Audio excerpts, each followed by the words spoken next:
Hi, my name's Sean Oxburn.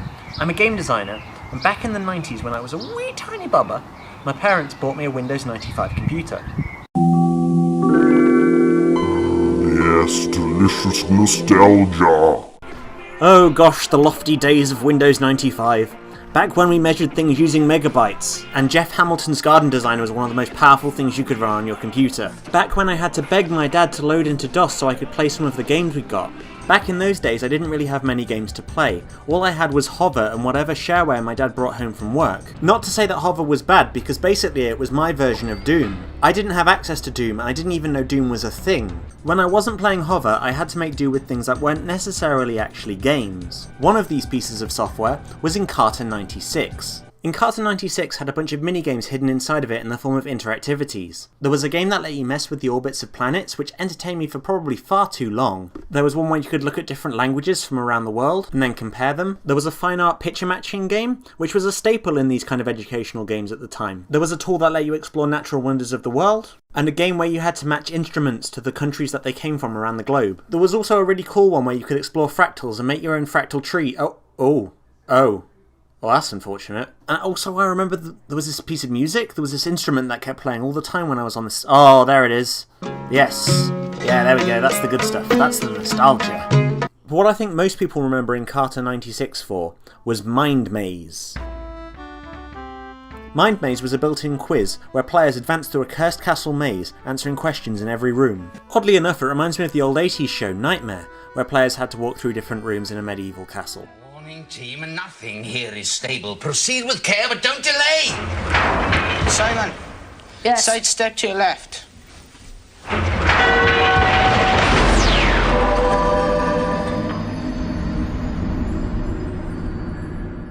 Players were quizzed on 9 different subjects: life science, geography, history, physical science, social science, religion and philosophy, art, language and literature, performing arts, and sports, hobbies and pets. Answering questions correctly allowed you to explore the maze and try and find the ending. There were a bunch of weird and wonderful characters who you could talk to during the game. For example, Easily Distracted Nun, James Diabolo Sedgwick, the flamboyant parrot seller, a couple practicing consensual BDSM, a man who has lost his glasses, one of the guards from Aladdin, the Queen of England and her vaguely offensive trail-carrying dwarves, what appears to be a very offended geisha, this crazy king-looking bloke standing on a box, a lady hiding behind a curtain trying to deliver you a letter, and this scary bastard who will terrify me for the rest of my life.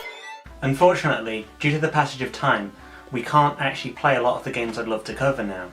Because technology's gotten better, we've actually lost a lot of our old software, which is a real shame. I want to tell you about my favourite monster, and this game that I cannot remember, but it had a spatula in it. It definitely had a spatula with a face.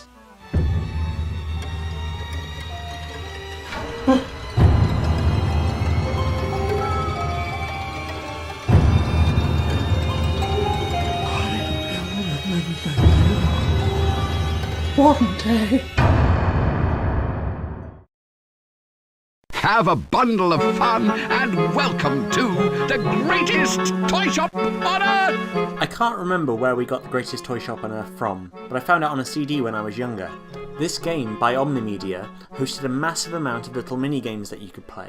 I can't find much about this online anymore, except for this one review from this really 90s looking page, written I assume in pure HTML by a guy called Troy Benjamin. Only 90s kids will remember this kind of garish formatting on a website. Green on black, gorgeous. Our boy Troy gives the game a 4 propellers out of 5 rating, which means it must be good. Your host was this Count Olaf looking guy over here called Mr. Wonder. He was interesting, as this song will show. Step up this way for the opening day. We'll all have great fun and much mirth. Forget all the rest, these toys are the best in the greatest toy shop on earth. You could visit a zoo and a green jungle too, or a farm full of cattle and hens. You could draw what you like, a ship or a bike, or a portrait of one of your friends. Tisn't a trick, just pick up my stick, I'll leave it right here where I've been. Then give it a click on the wall that you pick and the toys will appear on the screen. The things you see are all working and free, the best since anyone's birth. You could stay here all day cause it's fun when you play in the greatest toy shop on earth. The shop itself is essentially loads of little mini-games that you click on to activate. There's this weird Action Man one where you have to dress him in the right clothes for the right situation. There's a cute farm one where you have to go and find different foods for different animals and then give them to the right ones. If you're correct, then the animal will make a noise. Aww! If you're not, What are you going to do, Mr. Wonder? Kill me? then I'll give you a clue. Whew, thank goodness for that, Jesus. Oh, and this little robot here basically sums up all of my friends. I couldn't find much footage of this game, which was a shame, but I remember playing it for ages as a kid. It's genuinely one of those gems that has been lost to time. Play with this hose pipe.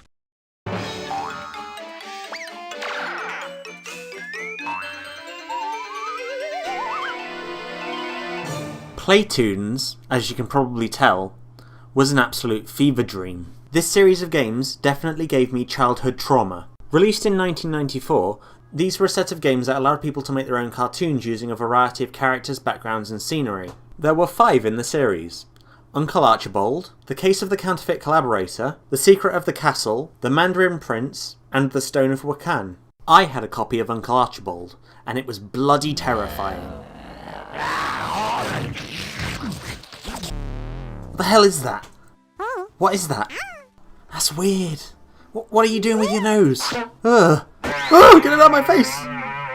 And then there was this ogre, the Ogre Kringle. Seeing this thing as a kid was absolutely terrifying, worse than anything on Cartoon Network. I mean, just look at this guy. He looks like the estranged love child of Freddy Fazbear and Eeyore from Winnie the Pooh. And the horrors didn't stop there. Let's cut them into little pieces, I say we should squash them. We must boil them in oil. Burn them slowly over a fire. You know, I'm starting to realise why I've blocked out most of my childhood. Okay, now let's move swiftly on to something a little bit more wholesome. In the 80s, the Learning Company was founded, and they made a load of different edutainment games. The ones I remember most clearly were Zoombinis and the Super Solvers series. Zoombinis was an educational game that taught kids basic logic. The Zoombinis had a sense of fulfillment and inner peace, not to mention healthy bank accounts. Wait, what? Then one day, who should show up but the bloats? The bloats offered to help the Zoombinis grow their businesses and improve their quality of life. But before long, the bloats had taken over everything. Is this just an allegory for the destructive nature of capitalism? The game tasked you with guiding a set of Zoombinis across a map to get them to their new home. At the start of each game you would sit there and customise all 16 of your Zoombinis, changing their hairs, eyes and nose colours. This allowed you to get really attached to the characters, which wasn't necessarily a good thing. Each minigame you visited was a test of logic, and if you failed, then the Zoombinis that you didn't get through would be left behind. Goodbye, Squishy Jim. I will remember you. The game was won when eventually 625 Zoombinis made it to their new home. People liked this game so much that in 2015 the game was remade for modern systems, and the original company that made Zoombinis was also given $2 million to see how that game actually affected kids in classrooms. Whilst Zoombinis looked at logic, the Super Solvers games looked at everything else. Players were tasked with figuring out the answers to questions in order to stop Morty Maxwell, an evil villain. The first one of these I remember playing was around a friend's house, and it was Gizmos and Gadgets.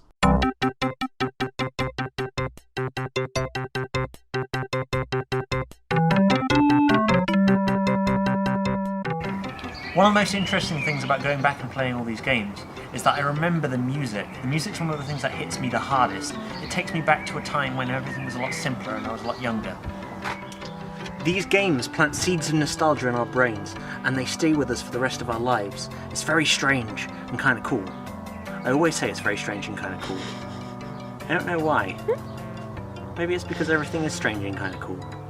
The game itself was pretty simple. Platform around avoiding Morty Maxwell's blue monkeys, solve minigames and answer questions about physics, collect parts, assemble a vehicle, and then race Morty Maxwell and beat him. I didn't get a good start. The sun got in my eyes. I forgot to eat breakfast. No fair. Morty Maxwell comes back again in Outnumbered, where he tries to take over the Shady Glen TV station. You have until midnight to find him, and he's also got this new TV guy with him, who asks you questions based on maths.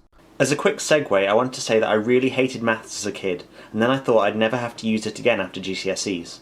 Little did I know that as a game designer, I use it all the bloody time. There's also this absolutely terrifying wire thing, and I really don't like it. If you answered enough questions, then you could work out where Morty Maxwell was, and then unlock the room he was hiding in, thus saving public broadcast TV forever. Rats! I can't believe you found me! Ah!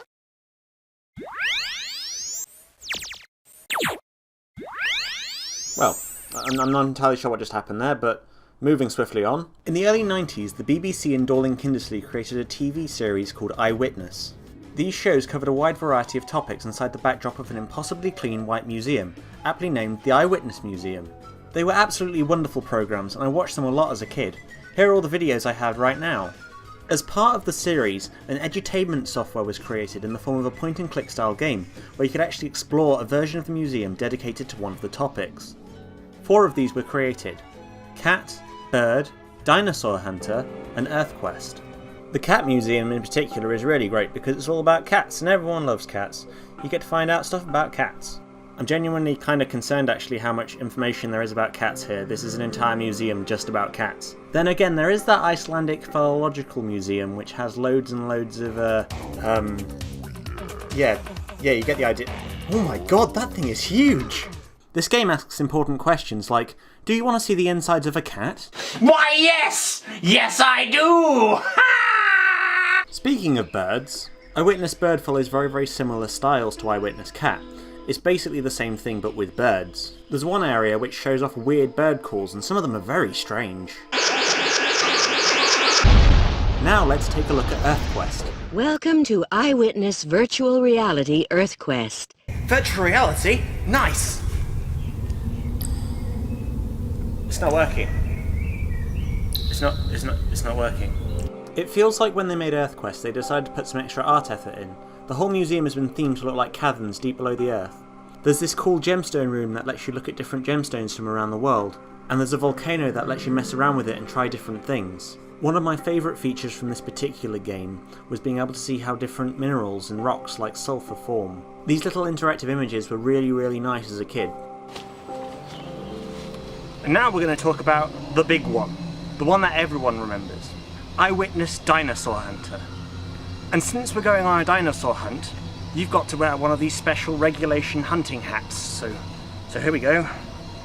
Very nice. You look great. Very nice.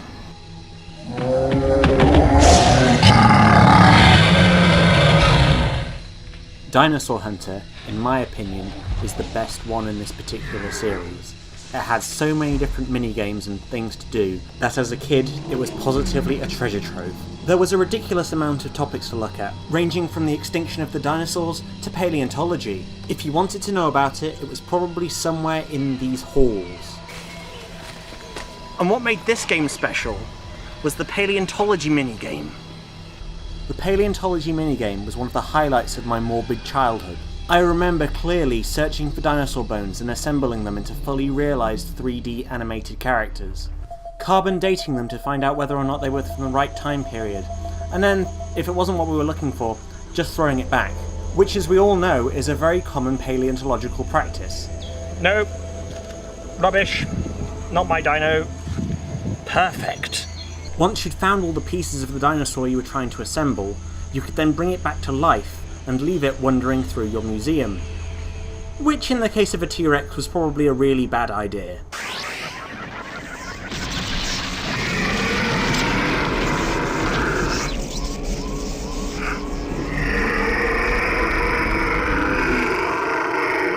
Great, a T-Rex in my museum. I'm gonna die!